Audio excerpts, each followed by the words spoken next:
अजित पवार गट भुईसपाट, एकनाथ शिंदेंना जबर धक्का, सर्वात मोठा पोल समोर. नमस्कार मित्रांनो, देशभरात लोकसभा निवडणुकीचं वातावरण आहे.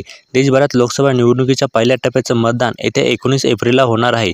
पहिल्या टप्प्यातील मतदानाला अवघे 3 दिवस बाकी आहेत. असं असताना TV9चा सर्वात मोठा ओपिनियन पोल समोर आला आहे.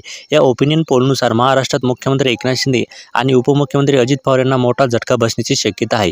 विशेष म्हणजे अजित पवार यांच्या गटाचं खातं देखील उघडणार नाही, अशी ओपिनियन पोलची आकडेवारी सांगत आहे.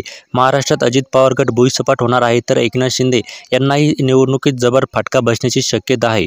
ओपिनियन पोलच्या आकडेवारीनुसार एकनाथ शिंदे यांच्या शिवसेना पक्षाचे केवळ 3 जागा आगामी लोकसभा निवडणुकीत निवडून येण्याची शक्यता आहे. महाराष्ट्रात लोकसभेच्या एकूण 48 जागा आहेत.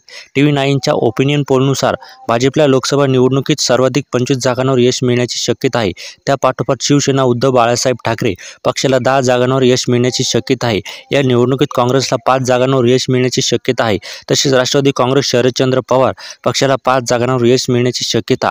या निवडणुकीत एकनाथ शिंदे गटाला केवळ 3 जागांवर समाधान मानावं लागण्याची शक्यता आहे, तर अजित पवार गटाला एकाही जागावर यश मिळणार नाही, असा दावा ओपिनियन पोलच्या आकडेवारीनुसार करण्यात आला आहे. मित्रांनो, यावर आपल्या प्रतिक्रिया नक्की व्यक्त करा. धन्यवाद.